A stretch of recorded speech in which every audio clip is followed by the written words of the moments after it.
गुरु ब्रह्म महिमा अलेख शरण।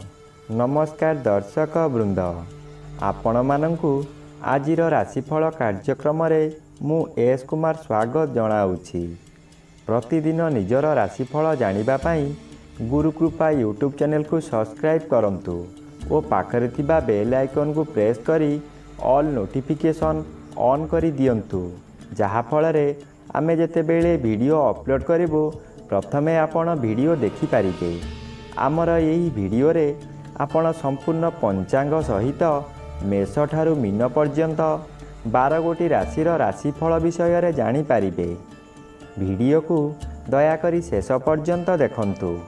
वीडियोटी भल लागिथिले वीडियो को लाइक करंतु एवं आपणक प्रियजन पाखु शेयर करी जणांतु।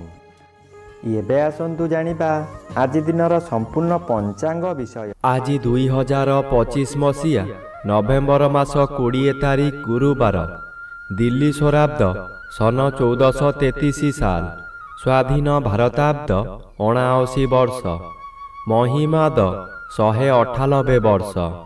उत्कल गजपति श्री श्री गजपति दिव्यसिंहदेव महाराजांकर 69 अंक। सौरस्व मार्गशीर मास 5 दिन, चांद्रमते मार्गशीर कृष्ण पक्ष अमावास्या तिथि, दिवा 12 घंटा 45 मिनिट पर्यंत।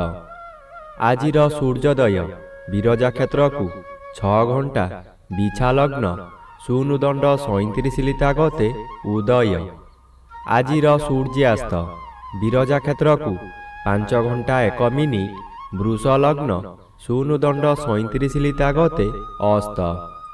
आज बिछा चंद्र 60 दंड विशाखा नक्षत्र, दिवा 12 घंटा 9 मिनिट पर्यंत। आज जन्मित शिशुर बिछा राशि विप्रवर्ण दानवगण, दिवा 12 घंटा 9 मिनिट गते देवगण। आज मृत व्यक्तिर दिवा 12 घंटा 9 मिनिट मध्य एक पाद पुष्कर दोष। निषिद्ध खाद्य आज आमिष भोजन निषेध अटे, दिवा 12 घंटा 45 मिनिट गते पानी कखारु भोजन निषेध अटे। आजिर अमृत जोग प्रातरु दिवा 7 घंटा 36 मिनिट मध्य, दिवा 2 घंटा गते अपराह्न 3 घंटा 36 मिनिट मध्य, संध्या 5 घंटा 49 मिनिट गते रात्रि 9 घंटा 1 मिनिट मध्य, रात्रि 11 घंटा 25 मिनिट गते 2 घंटा 37 मिनिट मध्य एवं शेष रात्रि 3 घंटा 25 मिनिट गते 6 घंटा मध्य। आजिर महेंद्र जोग नाही। आजिर काल बेला एवं 12 बेला, दिवा 2 घंटा 59 मिनिट गते अपराह्न 4 घंटा 57 मिनिट मध्य। आजिर काल रात्रि रात्रि 11 घंटा 2 मिनिट गते 12 घंटा 55 मिनिट मध्य। आजिर राहु काल पूर्वाह्न 1 घंटा 30 मिनिट ठारू अपराह्न 3 घंटा मध्य। आजिर घात चंद्र नाही। दिवा 12 घंटा 9 मिनिट गते कर्कट राशिर घात नक्षत्र, घात तिथि नाही। तुला राशि और कुंभ राशिर घात 12। प्रिय बंधुगण, एबे आसंतु जानिबा मेष ठारू मीन पर्यंत 12 गोटी राशिर राशिफल विषय रे। राशिचक्रर प्रथम राशि मेष राशि। आज मेष राशि जन्मित व्यक्ति मानक सकाशे अष्टम चंद्र अन्य ग्रह द्वारा बाधा पाउथिबारु अशुभ फल कम प्रदान करिबे। आज बंधु विवाद स्थगित रही पारे, जहा अधिक क्षति हेबार थिबो सेठारे अल्परे क्षय क्षति हेबो। कौनसी दैवी शक्ति आपणकु साहाय्य करिबो, तथापि दुर्घटना को एड़ाई देई हेबो नाही, ताहा शारीरिक हेउ किंबा मानसिक हेउ। आज प्रभु पादरे मन निवेश कले रक्षा मिलिबो। एबे आसंतु जानिबा राशिचक्रर द्वितीय राशि वृष राशि विषय रे। आज वृष राशि जन्मित व्यक्ति मानक सकाशे सप्तम स्थान रे चंद्र गोचर करुछंती शुभ फल प्रदान करिबे। यही समय रे चाकरी न पाउथिबा व्यक्ति ଚାକିରି ପାଇପାରନ୍ତି। ଚାକିରି କରୁଥିବା ବ୍ୟକ୍ତିମାନଙ୍କର ପଦୋନ୍ନତି ହୋଇପାରେ।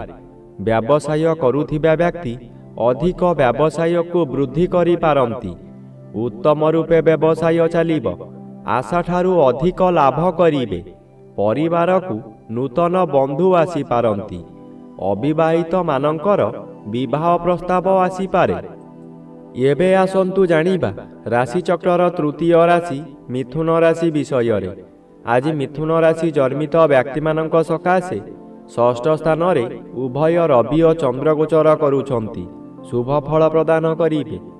ଆପଣଙ୍କ ପରିବାର ମଧ୍ୟରେ ହସଖୁସିର ଉତ୍ତମ ବାତାବରଣ ଖେଳିଯିବ। ବିଗତ ଦିନମାନଙ୍କରେ ଆପଣ ପ୍ରତ୍ୟେକ କାର୍ଯ୍ୟରେ ଫେଲ୍ ମାରିଥିଲେ। ଏବେ ଯେଉଁ କାର୍ଯ୍ୟ କରିବାକୁ ଆଗ୍ରହ ପ୍ରକାଶ କରିବେ ତହିଁରେ ସଫଳତା ନିଶ୍ଚୟ ମିଳିବ। ଷଷ୍ଠ ଚନ୍ଦ୍ର ଆର୍ଥିକ ଦୃଷ୍ଟିରେ ଉନ୍ନତି ଆଣେ। ଆପଣ ଯେଉଁ ବ୍ୟବସାୟ କରୁଛନ୍ତି ତହିଁରେ ଆଶାଠାରୁ ଅଧିକ ଆୟ କରିବେ। ଏବେ ଆସନ୍ତୁ ଜାଣିବା ରାଶିଚକ୍ରର ଚତୁର୍ଥ ରାଶି କର୍କଟ ରାଶି ବିଷୟରେ। ଆଜି କର୍କଟ ରାଶି ଜନ୍ମିତ ବ୍ୟକ୍ତିମାନଙ୍କ ସକାଶେ ପଞ୍ଚମ ସ୍ଥାନରେ ଉଭୟ ରବି ଓ ଚନ୍ଦ୍ର ଗୋଚର କରୁଛନ୍ତି। ଅଶୁଭ ଫଳ ପ୍ରଦାନ କରିବେ। ଆପଣଙ୍କର ହଠାତ୍ ସ୍ୱାସ୍ଥ୍ୟ ହାନି ହେବ। କୌଣସି ଗୋଟାଏ କାମ କରିବାର ସମୟ ନିର୍ଦ୍ଧାରିତ ହୋଇସାରିଥିବ, କିନ୍ତୁ ଆପଣଙ୍କ ଶରୀର ଅସୁସ୍ଥ ହେବା କାରଣରୁ ଆପଣ କଥା ଦେଇ କଥା ରଖିପାରିବେ ନାହିଁ। ମନରେ ଦୁଃଖ ଯନ୍ତ୍ରଣା ଭୋଗିବେ। ମନରେ ଦୁଶ୍ଚିନ୍ତା ବଢ଼ିଯିବାରୁ ରୋଗ ମାଡ଼ି ବସିବ। ବହୁ କଷ୍ଟ ଭୋଗିବେ।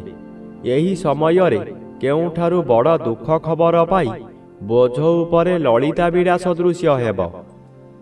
ଏବେ ଆସନ୍ତୁ ଜାଣିବା ରାଶିଚକ୍ରର ପଞ୍ଚମ ରାଶି ସିଂହ ରାଶି ବିଷୟରେ। ଆଜି ସିଂହ ରାଶି ଜନ୍ମିତ ବ୍ୟକ୍ତିମାନଙ୍କ ସକାଶେ ଚତୁର୍ଥ ଚନ୍ଦ୍ର ଅନ୍ୟ ଗ୍ରହ ଦ୍ୱାରା ବାଧା ପାଉଥିବାରୁ ଅଶୁଭ ଫଳ ମିଳିବ। ଆପଣ ଅର୍ଥ ସକାଶେ ବିକଳ ହୋଇ ଚତୁର୍ଦିଗ ଭ୍ରମଣ କରିବେ, କିନ୍ତୁ କୌଣସି ସୁଫଳ ମିଳିବ ନାହିଁ। କଥାରେ ଅଛି, ଯେଣେ ଇଚ୍ଛା ତେଣେ ଯା, କର୍ମ ଘେନି ବୁଲୁଥା। ଆପଣ ଯାହା ବି କରନ୍ତୁ, ଖାଲି ଅର୍ଥହାନି ହେବା ଛଡ଼ା ଲାଭ ହେବାର ପ୍ରଶ୍ନ ଉଠୁନାହିଁ, ଯାହାଦ୍ୱାରା ମାନସିକ ଚାପରେ ଆପଣ ବିଚଳିତ ହୋଇଯିବେ। ଆପଣଙ୍କ ମନ ମଧ୍ୟରେ ଗୋଟାଏ ଅଜଣା ଆତଙ୍କ ଖେଳିଯିବ। ଏବେ ଆସନ୍ତୁ ଜାଣିବା ରାଶିଚକ୍ରର ଷଷ୍ଠ ରାଶି କନ୍ୟା ରାଶି ବିଷୟରେ। ଆଜି କନ୍ୟା ରାଶି ଜନ୍ମିତ ବ୍ୟକ୍ତିମାନଙ୍କ ସକାଶେ ତୃତୀୟ ସ୍ଥାନରେ ଉଭୟ ରବି ଓ ଚନ୍ଦ୍ର ଗୋଚର କରୁଥିବାରୁ ଅତି ଶୁଭ ଫଳ ପ୍ରଦାନ କରିବେ। ଆପଣଙ୍କର ଏହି ସମୟରେ ବହୁ ଚେଷ୍ଟା କରି ବାରମ୍ବାର ବିଫଳ ହେଉଥିବା କାର୍ଯ୍ୟ ହଠାତ୍ ଆପଣଙ୍କ ସପକ୍ଷରେ ଯିବ। ବହୁ ଅର୍ଥର ମାଲିକ ଆପଣ ହୋଇପାରନ୍ତି।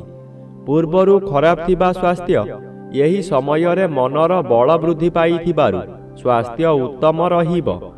ବନ୍ଧୁବାନ୍ଧବ ଆପଣଙ୍କର ପ୍ରଶଂସା ଗାନ କରିବେ।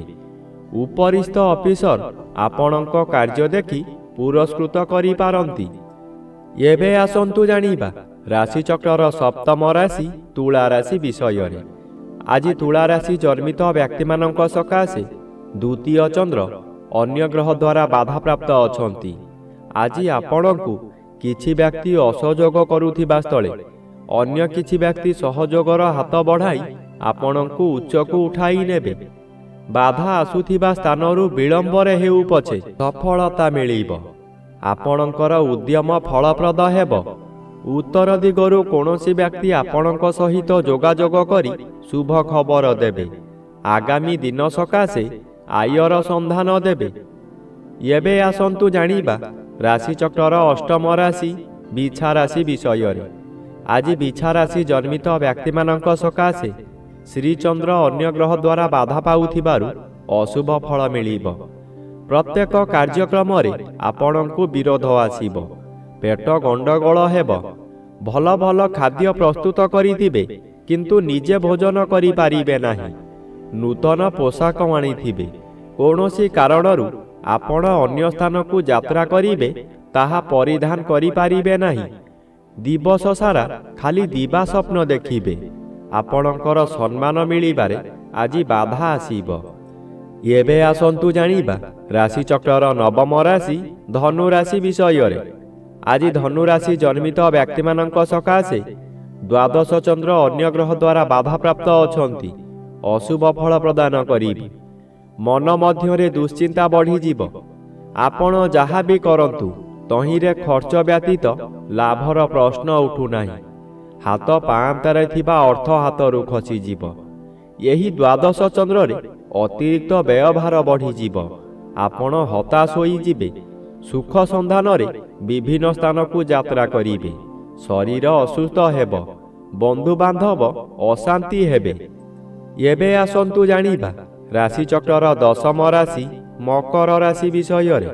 ଆଜି ମକର ରାଶି ଜନ୍ମିତ ବ୍ୟକ୍ତିମାନଙ୍କ ସକାଶେ ଏକାଦଶ ସ୍ଥାନରେ ରବି ଓ ଚନ୍ଦ୍ର ଉଭୟ ଗୋଚର କରୁଛନ୍ତି। ଆଜି ଆପଣଙ୍କୁ ରାଜଯୋଗ ଫଳ ମିଳିବ।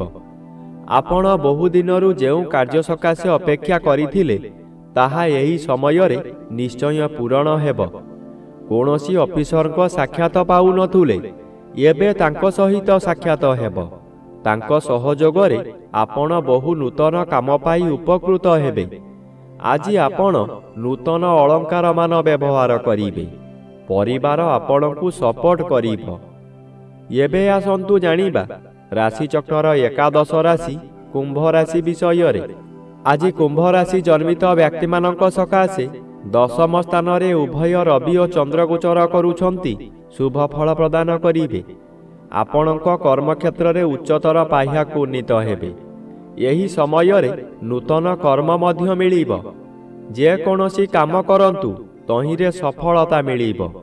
ଉପରିସ୍ଥ ଅଫିସରଙ୍କ ଠାରୁ ପ୍ରଶଂସାମାନ ମିଳିବ। ପ୍ରତିଷ୍ଠା ଲାଭ କରିବେ। ଆପଣଙ୍କ କାର୍ଯ୍ୟ ଦେଖି ସାଥୀ କର୍ମଚାରୀମାନେ ଆପଣଙ୍କୁ ଅନୁକରଣ କରିବେ ଓ ସଫଳତାର ସୂତ୍ର ଶିକ୍ଷା କରିବେ। ଏବେ ଆସନ୍ତୁ ଜାଣିବା ରାଶିଚକ୍ରର ଦ୍ୱାଦଶ ବା ଶେଷ ରାଶି ମୀନ ରାଶି ବିଷୟରେ। ଆଜି ମୀନ ରାଶି ଜନ୍ମିତ ବ୍ୟକ୍ତିମାନଙ୍କ ସକାଶେ ନବମ ସ୍ଥାନରେ ଉଭୟ ରବି ଓ ଚନ୍ଦ୍ର ଗୋଚର କରୁଥିବାରୁ ଅଶୁଭ ଫଳ ପ୍ରଦାନ କରିବେ। ପିତୃପୀଡ଼ା ଓ ଗୁରୁଜନ ପୀଡ଼ା ଦେଖାଦେବ। ଯେଉଁଆଡ଼େ ଯିବେ ଆପଣଙ୍କୁ ଲୋକମାନେ ପରିହାସ କରିବେ। ଯେଉଁ ଲୋକ ଆପଣଙ୍କୁ ସମ୍ମାନ ଦେଉଥିଲେ ସେହି ଲୋକମାନେ ପରିହାସ କରିବେ। ଆପଣଙ୍କର ଦୋଷ ଦୁର୍ବଳତା ସବୁ ପଦାରେ ପଡ଼ିଯିବ। ଘୋର ଅପମାନରେ ଜର୍ଜରିତ ହୋଇ ଆପଣଙ୍କର ମଥା ବିଚଳିତ ହୋଇଯିବ।